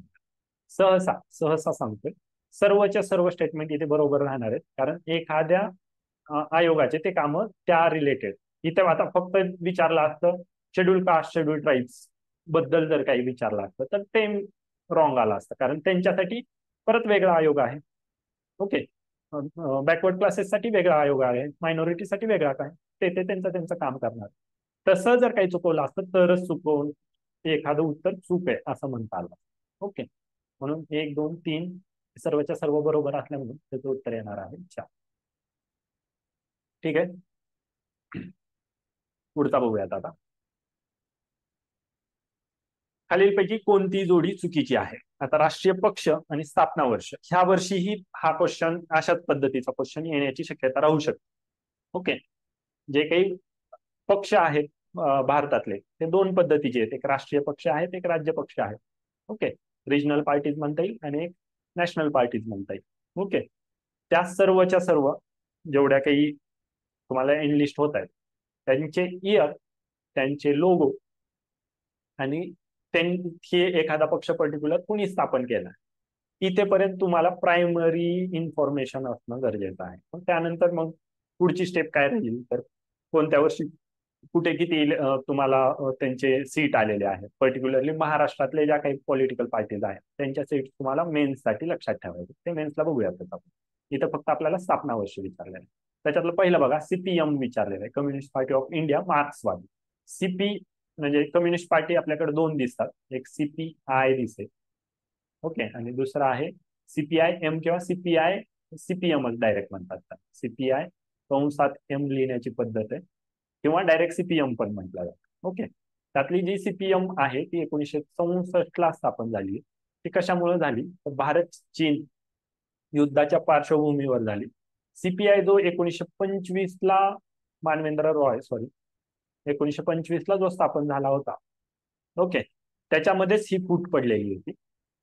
फूट पडण्याचं कारण काय होतं तर काही सीपीआयचे मेंबर्स म्हणत होते की आपण रशियाचं जे कम्युनिस्ट धोरण आहे ते राबवूयात, आणि काही जे सीपीएम वाले आहेत ते म्हणत होते की आपण चायनाचं जे काही कम्युनिस्ट धोरण आहे ते राबवूया. ह्या 2 कन्फ्युजनमुळं ह्या दोघांमध्ये फूट पडली आणि नवीन सीपीएम हा पक्ष 1964ला स्थापन झाला. दुसरा इथं विचारलेला आहे सीपीआयची स्थापना, जी की 1925 पाहिजे होतं, हेच रॉंग आहे, आपल्याला चुकीचं विचारलेलं आहे. ओके. इथं इथून करणं गरजेचं आहे, उत्तर मिळून. त्याच्यानंतर बीएसपी बघा, बीएसपी 1984 ची स्थापना आहे. बीएसपी स्थापन होण्याच्या आधी बीएसपीचं पर्टिक्युलर डेट पण लक्षात ठेवावं लागते आपल्याला. 14 एप्रिल, 14 एप्रिल बाबासाहेब आंबेडकरांचा बर्थडे असतो, त्याच दिवशी ही स्थापन झालेली आहे. ओके. त्यामुळं 14 एप्रिल 1984 हे लक्षात ठेवावं लागेल. ह्याच्यामध्ये बघा, काशीराम म्हणून नेते होते, त्यांनी पहिल्यांदा 1978ला ओके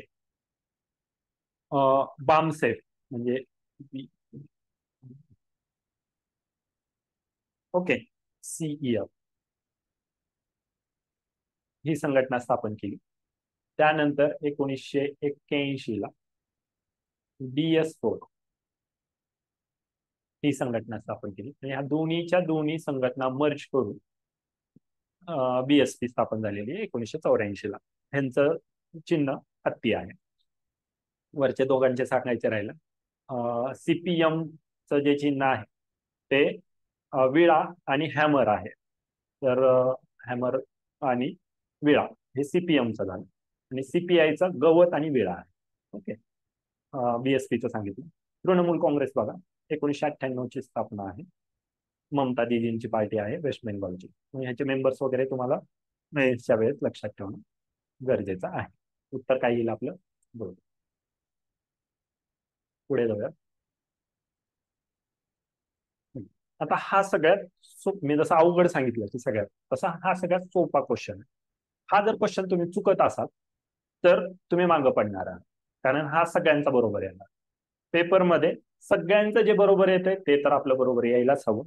त्याचपेक्षा आणखी एक्स्ट्रा बरोबर येणं गरजेचं आहे, जेणेकरून आपण प्री क्लिअर होऊ शकतो. अदरवाईज नाही होणार. त्याच्यामधला बघा भाग 1 पार्ट 1 काय दिलेलं आहे ह्याच्यामध्ये? संघराज्य व त्याचे कार्यक्षेत्र, म्हणजे 1 च 4 असेल हा पर्याय जाईल, हा पर्याय जाईल. ओके. दुसरं भाग 3 मध्ये काय आहे? तर फंडामेंटल राईट्स आहेत. बरोबर. मग 2चं 1 असलेला पहिला पण पर्याय जाईल, एक उत्तर येणार. ही तुमची एकदम प्रायमरी इन्फॉर्मेशन आहे. अभ्यासाची सुरुवातच आपण जे काही पार्ट्स दिलेले आहेत कॉन्स्टिट्यूशनचे ते पाठ करणे, शेड्यूल पाठ करणे इथून सुरुवात होती. जर एकदमच नवीन नवखे विद्यार्थी असाल तर हे पहिलं तुम्ही सुरुवात इथून करणं अपेक्षित आहे.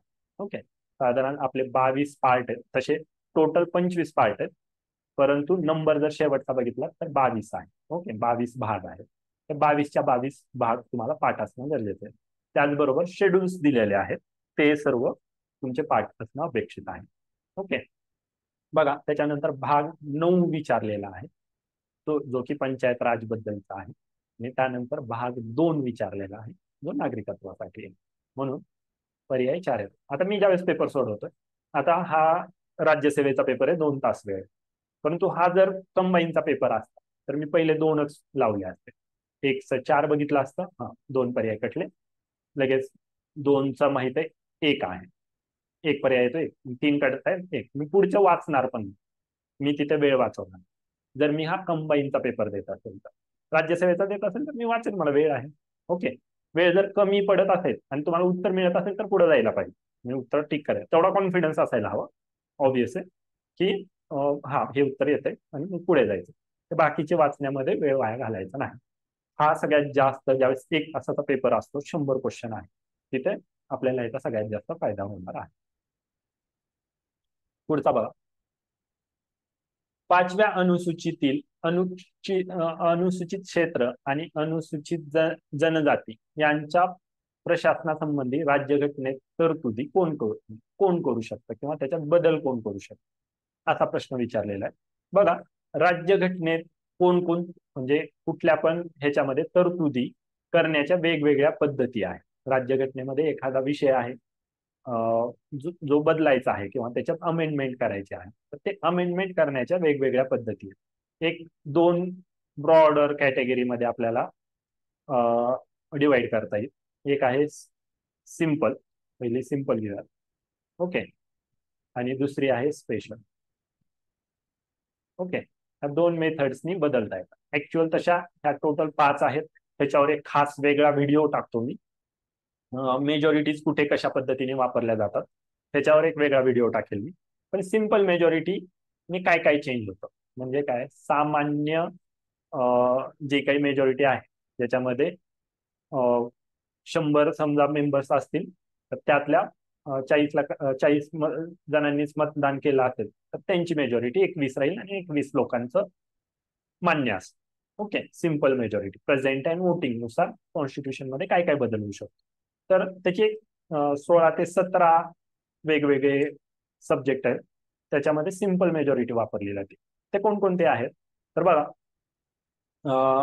ऍडमिशन, इस्टॅब्लिशमेंट आणि फॉर्मेशन ऑफ स्टेट आहे याच्यामध्ये. म्हणजे एखादं राज्य बनवायचं, दुसऱ्या देशातून एखादं राज्य घेतले आणि त्याला आपण राज्याचा दर्जा देतो, किंवा आपल्यामधलाच एखादा जे काही राज्य आहेत त्यातलाच काही पार्ट काढून आपण एक नवीन राज्य बनवतो, ह्याच्यासाठी आर्टिकल 4. ओके. आर्टिकल 4 मध्ये 4 नुसार जे काही आपण राज्यांचे नावं किंवा नवीन राज्य इस्टॅब्लिश करणं, ह्या सगळ्या ज्या काही गोष्टी करतात ह्याला सिंपल मेजॉरिटी लागत. त्याच्यानंतर बघा ॲबोल्युशन किंवा क्रिएशन, काढून टाकणं किंवा तयार करणं. लेजिस्लेटिव्ह काउन्सिल म्हणजेच विधान परिषद जर एखाद्या राज्यामध्ये तयार करायची असेल किंवा असलेली बरखास्त करायची असेल, ह्यालाही सिंपल मेजॉरिटी लागणार आहे. त्यानंतर सेकंड शेड्यूल मध्ये जे काही एमॉल्वमेंट्स दिलेत, अलाउन्स दिले, म्हणजे पगार वगैरे दिलेले आहेत, speaker, deputy speaker, prime minister, vice president यांच्या ज्या काही पगारी वगैरे दिलेत, त्यांच्यामध्ये जर काही चेंजेस करायचे असेल तर सिंपल मेजॉरिटी यूज करता येईल. त्यानंतर कोरम, जी काही पार्लमेंटची कोरम आहे त्याला simple majority. Salary and allowances of member of parliament. त्याच्यानंतर rule of procedure in parliament. त्याच्यानंतर बघा privileges of parliament and member of parliament. Okay. Use of English language. English language जर तुम्हाला पार्लमेंटमध्ये वापरायचं असेल किंवा नाही वापरायचं असेल तरी त्याला सिंपल मेजॉरिटीनी तुम्ही कॉन्स्टिट्यूशन मध्ये चेंज करता येईल. नंबर ऑफ प्युनी जजेस. आता हे काय असतात तर सुप्रीम कोर्टमध्ये काही टेम्पररी काळासाठी काही जजेस बोलवले जातात, त्यांना प्युनी जजेस म्हटलं जातं.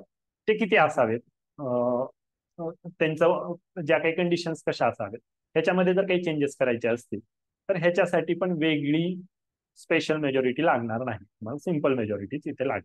त्याच्यानंतर बघा सुप्रीम कोर्टचं ज्युरिस्डिक्शन वाढवायचं असेल, ओके, त्यांचा अधिकार क्षेत्र वाढवायचं असेल तरीही सिंपल मेजॉरिटीने होणार आहे.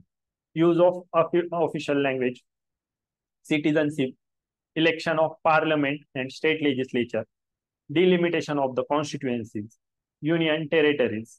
त्याच्यानंतर बघा 5वा आणि 6व्या शेड्यूल मधल्या ऍडमिनिस्ट्रेशन करणं. ओके. 5व्या शेड्यूल मध्ये administration of scheduled areas and tribal areas आणि 6 मध्ये ऍडमिनिस्ट्रेशन ऑफ ट्रायबल एरियाज जे पर्टिक्युलरली दिलेले आहेत त्यांच्यात. ओके. हे एवढ्या 17 वेगवेगळ्या ठिकाणी सिंपल मेजॉरिटी लागणार आहे. मग ही सिंपल मेजॉरिटी काय असतं, स्पेशल मेजॉरिटी काय असतं, ह्याच्याबद्दल मी लवकरच एक व्हिडिओ टाकतो. तो डिटेल साधारणतः अर्धा ते पाऊण तासाचा असेल. आत्ता घ्यायचं म्हटलं तर त्याच्यामध्येच पूर्ण वेळ जाईल. ओके. हे सर्व संसदेत होणार आहे आणि मग संसद हे सामान्य कायदा करून बदलू शकते, म्हणून 4 हे उत्तर इथे येणार आहे. ओके. उत्तर येतं 4 राहील. ह्याच्याबद्दलचं जे काही डिटेल इन्फॉर्मेशन आहे त्याचा एक वेगळा चॅप्टर तयार होतो, तो मी लवकरच आपल्या युट्यूब चॅनलवर टाकेन. पुढचा घेऊयात आता. स्वामित्व योजनेची उद्दिष्टे खालीलपैकी कोणती आहे. ऍक्च्युअल हा तसा पॉलिटीचा पार्ट येणार नाही, हा डेव्हलपमेंटचा पार्ट आहे, परंतु त्यांनी पॉलिटी ह्या विषयात टाकून दिला होता म्हणून आपण इथे घेतलेला आहे.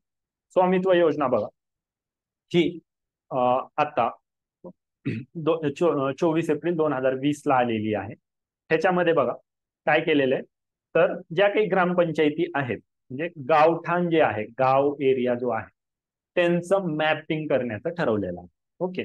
गावातील शेती सोडून फक्त गाव, ओके, त्यांचं मॅपिंग करायचं. मग मॅपिंग करणं म्हणजे मग काय तर कोणत्या व्यक्तीकडे किती जमीन आहे गावातली, ओके, घर किती एरियामध्ये आहे, त्याच्या पुढे त्याचा किती एरिया सोडलेला आहे वगैरे, ग्रामपंचायत आहे का, त्याला किती एरिया दिला, शाळा आहे का, शाळेला किती एरिया, ह्या सर्व गोष्टींचं मॅपिंग सर्वे करण्यासाठी आहे.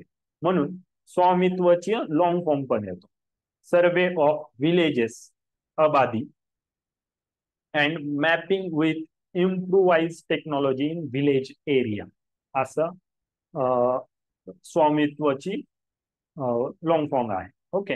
हे 24 एप्रिल 2020 ला आलेलं आहे. त्याच्यातले स्टेटमेंट बघा. पहिलं, ग्रामस्थांना त्यांच्या मालमत्तेचा वापर कर्ज घेण्यासाठी करून आर्थिक स्थिरता सुनिश्चित करणे. तर यस, कारण सर्वे करायचा आहे, त्यांच्या जमिनी किती आहेत हे काढायचं गावातल्या घराच्या वगैरे. ओके. शेतीची जमीन घ्यायची नाही पर्टिक्युलरली सांगतोय, परत हा क्वेश्चन येईल तिथे शेत जमीन टाकतील जे काही नसणार आहे. ओके. तर मग जमीन जर आपला जमिनीचा करेक्ट मॅपिंग होत असेल गावातल्या घराची वगैरे तर कर्ज घ्यायला इझी जाऊ शकतं. हा एक उद्देश आहे. बरोबर. शहरी नियोजनासाठी आणि अंमलबजावणी, शहरी नाहीच आहे, ते फक्त ग्रामीण भागासाठी, म्हणून चूक आहे. त्याच्यानंतर बघा मालमत्तेशी संबंधित वाद कमी करण्यासाठी, एकदा जर जमिनींचा करेक्ट डिमार्केशन होत असेल, सर्वे करेक्ट होत असेल तर ऑब्विस आहे जे काही वाद आहेत ते कमी होईल. मालमत्ता कर निश्चित करणे, हे पण राहू शकतं. ओके, मालमत्ता डिफाईन झाली की त्याचा कर पण डिफाईन होईल. म्हणून म्हणजे बाकीचे सगळे उद्दिष्ट दिसतील. ब एकदम सरळ चुकीचा दिलाय, शहरासाठी ही योजना नाहीच आहे. ब हे रॉंग. अ क ड हे उत्तर पाहिजे. ओके, 3 हे उत्तर आहे. पुढचा बघूयात. 0 आवर बद्दल क्वेश्चन आहे बघा. लोकसभेच्या 0 प्रहर ओके संदर्भात खालील विधाने विचारात घ्या असं दिलेलं आहे. त्यामध्ये पहिलं स्टेटमेंट बघा.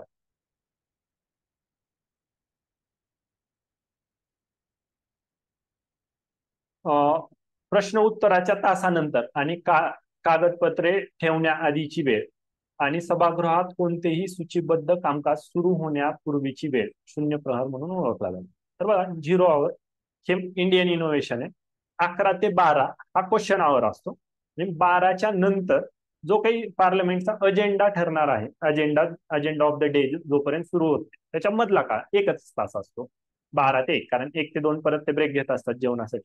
मधला जो काही 12 ते 1चा जो टाइम आहे तो 0 आवर म्हणून ओळखला जातो. हा कुठल्याही रूल ऑफ प्रोसिजर मध्ये लिहिलेला गेलेला नाही, तरीही ह्याला मान्यता आहे. ओके, पहिलं स्टेटमेंट त्यामुळे बरोबर आहे. दुसरा बघा. 0 प्रहर दरम्यान मुद्दे मांडण्यासाठी सदस्य दररोज सकाळी 8 ते 9 या वेळेत सभापती सूचना देतात. तर हे म्हणजे एक्स्ट्रीम रॉंग केलेलं आहे. असं चुकवायला नाही पाहिजे, पण हे चुकवलेला वेळ. तर इथं 11 वाजेपर्यंत देता येतं. ओके, 11 AM आज विचारायचंय, 11 AM पर्यंत तुम्ही देऊ शकता. म्हणून बी हे रॉंग आहे. त्याच्यानंतर बघा. सध्या 0 तासादरम्यान प्राधान्यक्रमानुसार दररोज 30 प्रकरणे मुद्दे मांडण्याची परवानगी आहे. तर 0 जे काही 0 आवर आहे तो त्याच्याबद्दल आपण आता इथे बोलूया. 0 आवर बघा कशासाठी. क्वेश्चन आवर संपल्यानंतर जो मधला काळ राहतोय 12 वाजल्यापासून तर 1 वाजेपर्यंत, ह्याच्यामध्ये कोणाला कोणतेही क्वेश्चन विचारता येतील. कसं आहे की क्वेश्चन आवर मध्ये जे काही क्वेश्चन विचारले जातात, स्टार क्वेश्चन, अनस्टार क्वेश्चन किंवा शॉर्ट नोटीस क्वेश्चन, त्याची एक प्रोसिजर दिलेली. ती प्रोसिजर काय आहे, साधारणतः मिनिमम म्हणजे ऍव्हरेज अँड एन ऍव्हरेज वेगवेगळे आहेत, तरीही अँड एन ऍव्हरेज 10 दिवस आधी तुम्ही क्वेश्चन सांगायचा असतो की मी हे 10 दिवसानंतर हा क्वेश्चन विचारणार आहे. ओके, मग त्याचं उत्तर ते जे काही मिनिस्ट्रीज आहेत ते तयार करतील, येतील, सांगतील वगैरे. त्याच दिवशी इन्स्टंट जर विचारायचं असेल तर 0 आवर मध्येच विचारता येईल. ओके, म्हणून कितीही क्वेश्चन विचारता येईल, कितीही उत्तर मिळतील किंवा नाही मिळणार. म्हणून आपल्याला जो काही गोंधळाचा वेळ दिसतो तो 12 ते 1च दिसतो. कायम पार्लमेंट तुम्हाला दिसेल की जे आपण फुटेज बघतो किंवा हे बघतो तर ते 12 ते 1च्या दरम्यानचे दिसतात 0 आवर, जे काही गोंधळाचे मुद्दे असतात. ओके, त्यामुळे कितीही मुद्दे मांडतात हे लक्षात घ्या. त्यामुळं क पण चूक आहे, ब पण चूक आहे. 0 तासाबाबत नियामक कोणतीही तरतूद नसल्याने कोणत्याही दिवशी किती प्रकरणे मांडता येतील यावर कमाल मर्यादा नाही. आणि ड बरोबर आहे. बाकीचे रॉंग आहेत, आपल्याला बरोबरच विचारलेलं आहे. ओके, नियमच नाहीये ह्याला, कितीही क्वेश्चन विचारता येतील, ऑब्वियस आहे. फक्त काय करायचंय, आम जे काही 0 आवर मध्ये क्वेश्चन विचारायचे ते 11 वाजण्याच्या आधी तिथल्या प्रिसाइडिंग ऑफिसरला, स्पीकर असतील किंवा व्हाईस प्रेसिडेंट असतील राज्यसभेचा, तिथे द्यायचं. इथं लोकसभा विचारले तर स्पीकर. ओके, अ आणि ड बरोबर आहे, ब आणि क हे चूक आहे. पुढे घेऊया. भारतीय केंद्र व राज्य शासन यांच्यातील कायदेविषयक परस्पर संबंधाबाबत खालीलपैकी कोणते विधान बरोबर आहे. ओके, तर सेंटर स्टेट रिलेशन बद्दलचा क्वेश्चन आहे. आता हा जर क्वेश्चन बघितलात तुम्ही तर हे लक्षात येईल की खूप डेप्थ मध्ये अभ्यास करण्याची गरजच नाही ह्या पर्टिक्युलर क्वेश्चन साठी. पहिलं स्टेटमेंट बघा. शेत जमिनी व्यतिरिक्त इतर मालमत्तेचे हस्तांतरण हा विषय समोर सूचित आहे. तर बघा, ऍग्रिकल्चर हा जो सब्जेक्ट आहे, ऍग्रिकल्चर अँड ऍग्रिकल्चर लँड, त्याचा रेव्हेन्यू. ओके, हा सगळ्याच्या सगळ्या स्टेटकडे आहे. ओके, म्हणून शेत जमीन सोडून बाकीची जी काही जमीन आहे त्याचं हस्तांतरण करण्यासाठी दोघांनाही ताकद दिलेली. म्हणजे समवर्ती सूचित टाकले म्हणजे त्याच्यावर कायदा कोण करू शकेल, सेंटर पण करू शकेल आणि स्टेट पण करू शकेल. म्हणून पहिलं स्टेटमेंट बरोबर. त्याच्यानंतर बघा, शेतीयोग्य जमीन सोडून इतर प्रकारच्या संपत्तीवर कर हा विषय संघ सूचीमध्ये समाविष्ट आहे. ओके. तर हा बघा जो की रॉंग असेल. त्याच्यानंतर बघा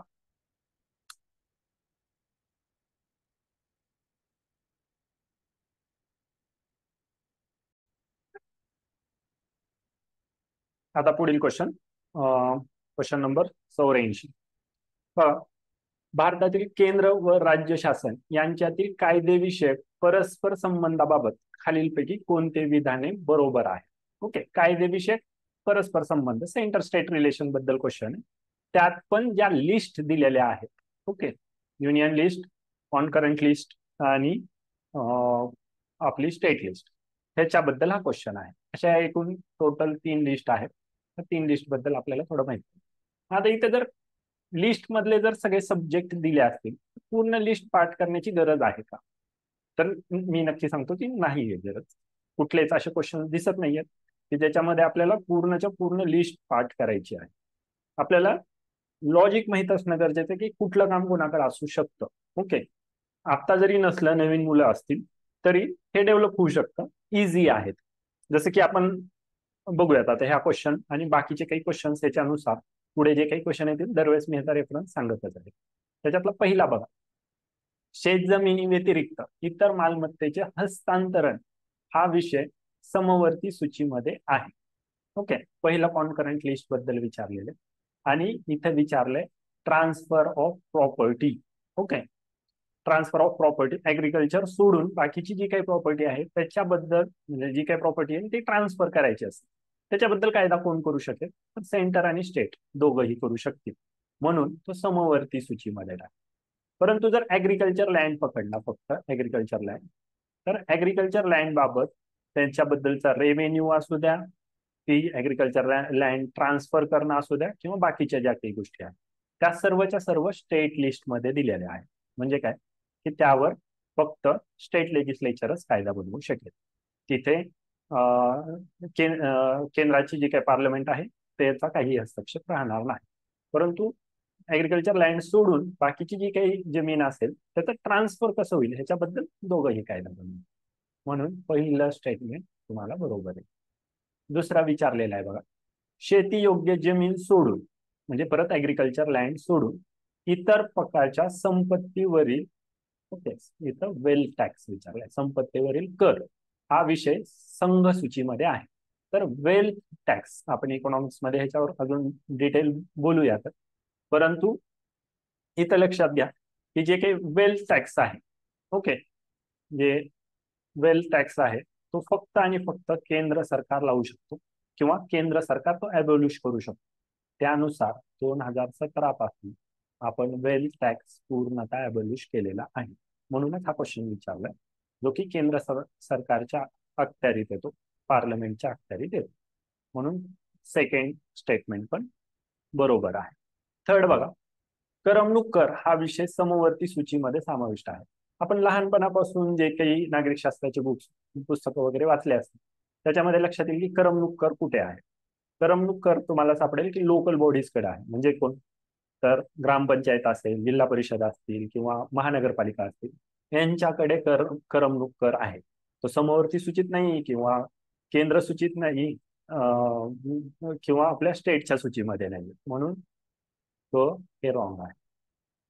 त्याच्यानंतर बघा, पुरातन वस्तू संग्रहालय म्हणजेच म्युझियम विचारले. जर इंग्लिशमध्ये तुम्ही जर बघितला तर सब्जेक्ट ऑफ अँटिक्विटीज म्युझियम विचारलेला आहे. ओके, हा विषय राज्य सूचीमध्ये समाविष्ट आहे. तर बघा, पुरातन गोष्टींबद्दल 2 तुम्हाला हे दिसतील. एक आहे युनियन लिस्ट मध्ये, त्यामध्ये बघा एन्शियंट अँड हिस्टॉरिकल मोन्युमेंट्स, म्हणजे काय म्हणता येईल तुम्हाला, एन्शियंट अँड हिस्टॉरिकल मोन्युमेंट्स ज्यावेळेस म्हटलं जाईल, तर आता समजा ताजमहल, ओके ओके, किंवा आपले वेगवेगळे किल्ले आहेत वगैरे, ह्याच्याबद्दल जर कायदा करायचा असेल, हे मोन्युमेंट्स आहेत, हिस्टॉरिकल मोन्युमेंट्स आहेत, किंवा एखाद्या राजाची तलवार आहे, अजून काही जुने हिस्टॉरिकल हडप्पा संस्कृतीच्या काही साइट्स आहेत, ह्याच्याबद्दल जर कायदा करायचा असेल तर युनियन बनवेल कायदा. ओके, केंद्र किंवा पार्लमेंटकडे त्याचा अधिकार दिलेला आहे. ओके, तेच जर लायब्ररीज आहेत, ग्रंथालय किंवा एखादं म्युझियम आहे, ह्याच्याबद्दल कायदे, त्याच्या ऍडमिनिस्ट्रेशन बद्दल जर कायदे बनवायचे असतील तर केंद्र सरकार, सॉरी, राज्य सरकारकडे तो अधिकार दिलेला आहे. म्हणून ड हे बरोबर आहे. ए, बी आणि डी हे बरोबर आहेत. क चूक आहे. आता ह्याला विशेष अभ्यास करणं किंवा त्या पूर्णच्या पूर्ण लिस्ट पाठ करणं हे चुकीच्या मेथडने अभ्यासाचा अप्रोच आहे. ह्याच्यामध्ये इथे जे काही दिलेले आहेत हे तर तुम्ही लक्षात ठेवणं गरजेचं आहे. आणि जी काही चुकवलेलं आहे ते खूप प्रायमरी चुकवलं. मी जर पेपर सोडवेल तर खाली तिन्ही पण ऑप्शन बघेल, अ, ब, क, ब, क, ड, म्हणजे एक कुठला तरी नाही. मग एक आपण लहानपणापासून बघतो की जे काही करमणूक कर आहेत ते लोकल बॉडीज कडे आहेत, क बाजूला निघतं. बाकीचे तुम्हाला इथं विशेष पाठ करा हे एमपीएससी स्वतः सांगत नाही. हे पर्टिक्युलर सगळ्या लिस्ट पाठ करा असं सांगत नाही. ज्या ज्या ठिकाणी जसं की पर्याय क्रमांक 4 ड मध्ये जसं कंपॅरिझन राहू शकतंय अशा गोष्टी आपण बघत चालूया.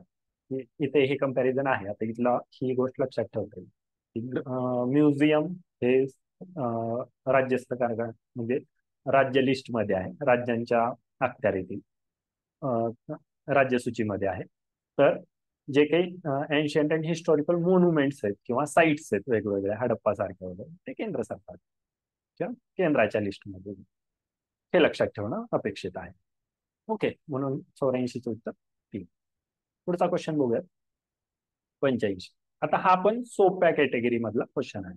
त्याच्यामध्ये बघा, घटना परिषदेमध्ये विस्तृत चर्चा होऊन पुढील तरतुदीचा समावेश करण्यात आला. खालीलपैकी कोणत्या अनुच्छेदांचा त्यात समावेश नव्हता? म्हणजे काय, घटना ज्यावेळेस तयार झाली त्यावेळेस कोणते आर्टिकल नव्हते एवढं विचारलं. बघा, ज्यावेळेस पण अमेंडमेंट्स होतात किंवा नवीन आर्टिकल टाकलं जातं, एखादं पूर्णतः नवीन आर्टिकल येत असेल तर जसं की 21A नवीन आर्टिकल, 51A, ओके, किंवा आपण 243A to Z D पर्यंत, ओके, हे सगळे कॅपिटल मध्ये लिहितात. हा कॅपिटल आहे, हा कॅपिटल, हा कॅपिटल आहे वगैरे. ते कॅपिटल ज्या वेळेस पण तुम्हाला कॉन्स्टिट्यूशन मध्ये दिसतील त्याचं मिनिंग असतं की काहीतरी अमेंडमेंट झाली आहे आणि नवीन आर्टिकल आलेला आहे. इंग्लिशमध्ये बघा तुम्हाला लगेच दिसतं. इंग्लिशमध्ये जर बघितलं तर इथं ए दिसतोय. ओके, म्हणजे हे नवीन आलेलं आहे. कॉन्स्टिट्यूशन ज्यावेळेस तयार झाली त्यावेळेस नव्हतं आहे. ओके, एवढंच सिंपल लॉजिक आहे. जर मला काहीच माहित नाही, फक्त कॉन्स्टिट्यूशन कसे लिहिली जाते एवढं जरी माहित असलं तरी ह्याचं उत्तर येणार. ओके, मग बघा खालीलपैकी कोणता समावेश नव्हता हे विचारलेले. इथं 51A, जे आपल्याला आता आपण याचा अभ्यास करतोय म्हणून आपल्याला माहित आहे की फंडामेंटल ड्युटीज ज्या 1976ला 42व्या अमेंडमेंटने आलेल्या आहेत, ओके, ते पहिल्यांदा नव्हत्या. ते एक येणार आहे. बाकीचे सर्वच्या सर्व आधीपासून 368 आधीपासूनच आहे, जो कॉन्स्टिट्यूशन अमेंडमेंटसाठीचा असेल, किंवा 352 आणीबाणीसाठीचा आहे जो आधीपासूनच आहे. 123 वटहुकूम, ओके, हा आधीपासूनच आहे. म्हणून 2, 3 आणि 4 येणार नाही, फक्त एक येईल जो नंतर टाकलेला आहे. एवढा सिंपल क्वेश्चन आहे. हा जर पेपरमध्ये चुकत असेल तर मग आपला अप्रोच खूपच चुकतोय किंवा आपण भीतोय पेपरला. आपण करेक्ट तिथं अनालिसिस करत नाही किंवा आपलं तिथे कॉन्सन्ट्रेशन नाही, हे लक्षात येईल. असे क्वेश्चन हे चुकायला नाही पाहिजे. आता जे काही आपण आता 15 क्वेश्चन बघितले, 15-16 जे काही क्वेश्चन पाहिले, त्यामध्ये जर कॅटेगरी वाईज जर तुम्ही बघितला तर हार्डेस्ट एकदम टफ क्वेश्चन असं जर म्हटलं तर 2 क्वेश्चन सापडतील तुम्हाला. बाकीचे जे काही 13 क्वेश्चन आहेत ते आपल्या रेग्युलर स्टडी मधून येत आहेत. आणि मग किमान तुम्हाला 13 तरी मार्क, म्हणजे 15 पैकी 13 तरी तुमचे बरोबरच यायला हवेत. ओके, मग ते जे काही 2 आहेत त्याच्यामध्ये गेस करता येऊ शकतात, त्याचे उत्तर आणता येऊ शकतात. त्यामध्ये एक बरोबर आला, एक चुकला सोबत तरीही चालू शकेल. परंतु ते जे काही पहिले 13 आहेत ते जर सोडून तुम्हाला, म्हणजे त्याच्यामध्ये जर चुकत असेल तर मग अगेन बेसिक स्टडीमध्ये जाणं गरजेचं आहे. त्या चॅप्टरची करेक्ट रिव्हिजन करणं गरजेचं आहे. या पद्धतीने तुम्ही अभ्यास केला तर पेपरचं करेक्ट अनालिसिस होतं.